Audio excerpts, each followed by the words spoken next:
time to honor the individuals who have bravely served our country. Today, I am so honored to have retired Army Sergeant First Class Centra CeCe Mazyck joining me to share more about her life during and after serving in the Army and the new program helping veterans like CeCe regain their independence and freedom. Thank you so much for joining me today. Thanks for having me. Now, first, CeCe, you were fairly young when you joined the Army. Tell us what inspired your decision to say, this is the life and career path that I want to take? I wanted to continue my education. That's why I joined the military initially. But once I joined, I fell in love with the military.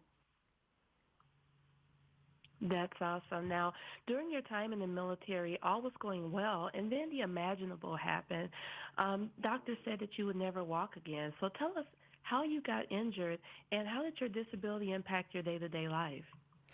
I got injured jumping out of airplanes. Uh, One windy day in November, I jumped out and a gust of wind really swept me away, and I got entangled with another jumper.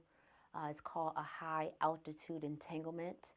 And while we are trained to get ourselves out of this entanglement, it worked, but it did not work.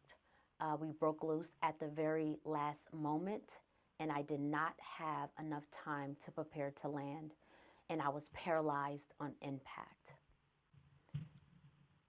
Oh, wow. And you're such an inspiration to everyone because you didn't allow your injury to stop you from achieving some great accomplishments in your life. So tell us more about your achievements after the military and how has life been for you after the military?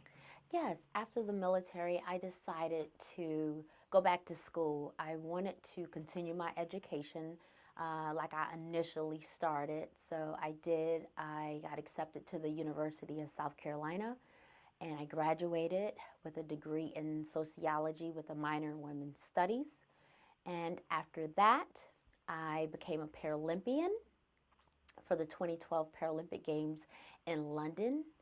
And I not only stopped there, of course, you know, I am a single parent of a son. So that's very demanding as well. And he's my number one priority. But all of this is just something that I wanted to show him no matter what in life, to never give up. You know, things may happen, but you still succeed, you still progress, you still have that motivation and that drive to never give up. Absolutely, absolutely. Now, you talked about being able to show him that you still can achieve great things even with injury. And one of the things that you're doing is regaining your independence and freedom.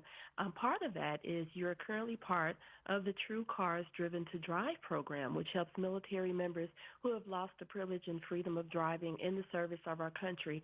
Can you share a little more about that program, what it means for you, and how it felt for you when you found out that you were the winner? Yes, this program means the world to me. I was introduced to this organization, TrueCar, in the program by DAV, and that's Disabled American Veterans. And it means the world to have my freedom and independence back. And what I did was I just submitted my story to TrueCar, and I was chosen as the winner. And I was so excited to learn that I was the winner. It meant the world to me to have a car that is retrofitted to my needs. And congratulations to you for winning as well. And tell us, in terms of you being able to regain that freedom, what advice do you have for other disabled veterans who may be discouraged about regaining their independence in their day-to-day lives? Yes, I just want to encourage them to let them know that, you know, there are organizations out there that will help you and guide you. One being DAV, Disabled American Veterans, and you can find out more about that program by going to dav.org. And also TrueCar and Driven to Drive. This program will definitely give you your freedom and independence, and you can go to driventodrive.com to learn more information about that program. Thank you for sharing those resources. Now, what about family members and friends? What are some things that they can do to encourage and support a loved one who is a disabled veteran? What they can do is just rally around that veteran. Let that veteran know that you are there for them through thick, through thin. And the main thing is listening to them. Let them tell their story. Let them vent, let them get it out so they can feel trust and understood. That's the main thing. Excellent advice there. And lastly, CeCe, there are a lot of young girls, particularly African American girls, who are currently the same age that you were when you joined the Army, who may be considering doing the same. What advice do you have for those girls who are thinking of following in your footsteps but may be a little afraid to do so? I would tell them to have faith and also follow their dreams and never give up. I think the military is an awesome support system, stability wise, just gaining that independence and that freedom as well. I think it's a great organization to join. Excellent advice there. And I know you shared with us a little while before, but let us know one more time, where can people go to learn more about TrueCar's Driven to Drive program for veterans? Yes, they can go to driventodrive.com. Thank you so much for that.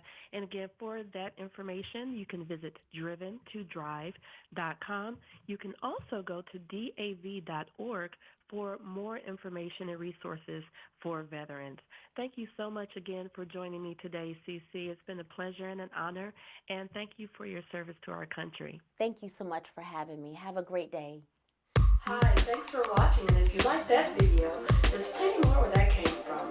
Be sure to browse through all of our playlists on our page, and subscribe to us to stay updated. Tell a friend about us too.